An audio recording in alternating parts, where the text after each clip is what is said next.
नमस्कार। हम आपको बताते हैं गणेश चतुर्थी व्रत के लिए अपनाई जाने वाली पूजा विधि और गणेश चतुर्थी व्रत कथा। गणेश चतुर्थी व्रत के लिए अपनाई जाने वाली पूजा विधि। प्रातः काल जागने के बाद सभी दैनिक कामों से निवृत्त होकर स्नान करें। इसके बाद व्रत का संकल्प लेते हुए गणपति का ध्यान करें। एक साफ चौकी पर पीले रंग का कपड़ा बिछाकर इसके ऊपर गणेश जी की मूर्ति को स्थापित करें। गंगा जल का छिड़काव करके पूरे स्थान को पवित्र करें। भगवान श्री गणेश को पुष्प की मदद से जल अर्पित करें। इसके बाद लाल रंग का पुष्प, जनेऊ, दूब, पान, सुपारी, लौंग, इलायची, नारियल और मिठाई भगवान को समर्पित करें। भगवान गणेश को मोदक का भोग लगाएं।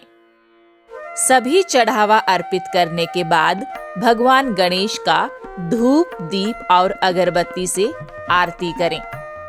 मंत्र जाप के बाद कथा का श्रवण करें। सुनिए गणेश चतुर्थी व्रत कथा। एक समय भगवान विष्णु और माता लक्ष्मी के विवाह की तैयारियां चल रही थी। इसमें सभी देवताओं को निमंत्रित किया गया, लेकिन विघ्नहर्ता गणेश जी को निमंत्रण नहीं भेजा गया। सभी देवता अपनी पत्नियों के साथ विवाह में आए, लेकिन गणेश जी उपस्थित नहीं थे। ऐसा देखकर देवताओं ने भगवान विष्णु से इसका कारण पूछा। उन्होंने कहा कि भगवान शिव और पार्वती को निमंत्रण भेजा है। गणेश अपने माता पिता के साथ आना चाहें तो आ सकते हैं। हालांकि उनको 1.25 मन मूंग, 1.25 मन चावल, 1.25 मन घी और 1.25 मन लड्डू का भोजन दिन भर में चाहिए। यदि वे नहीं आए तो ही अच्छा है। दूसरे के घर जाकर इतना सारा खाना पीना अच्छा भी नहीं लगता।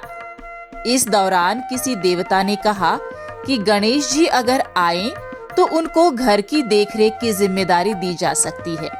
उनसे कहा जा सकता है कि आप चूहे पर धीरे धीरे जाएंगे तो बारात आगे चली जाएगी और आप पीछे रह जाएंगे। ऐसे में आप घर की देखरेख ही करें। इस योजना के अनुसार विष्णु जी के निमंत्रण पर गणेश जी वहां उपस्थित हो गए। उनको घर के देखरेख की जिम्मेदारी दे दी गई। बारात घर से निकल गई और गणेश जी दरवाजे पर ही बैठे थे। यह देखकर नारद जी ने इसका कारण पूछा तो उन्होंने कहा कि विष्णु भगवान ने उनका अपमान किया है। तब नारद जी ने गणेश जी को एक सुझाव दिया। गणपति ने सुझाव के तहत अपने चूहों की सेना बारात के आगे भेज दी, जिसने पूरे रास्ते खोद दिए। इसके फलस्वरूप देवताओं के रथों के पहिए रास्तों में ही फंस गए। बारात आगे नहीं जा पा रही थी। किसी की समझ में नहीं आ रहा था कि क्या किया जाए। तब नारद जी ने गणेश जी को बुलाने का उपाय दिया कि देवताओं के विघ्न दूर हो जाएंगे। भगवान शिव के आदेश पर नंदी गजानंद को लेकर आए। देवताओं ने गणेश जी का पूजन किया। तब जाकर रथ के पहिए गड्ढे से निकले और कई पहिए टूट भी गए थे। उस समय पास में ही एक लोहार काम कर रहा था। उसे बुलाया गया। उसने अपना काम शुरू करने से पहले गणेश जी का मन ही मन स्मरण किया और देखते ही देखते सभी रथों के पहियों को ठीक कर दिया।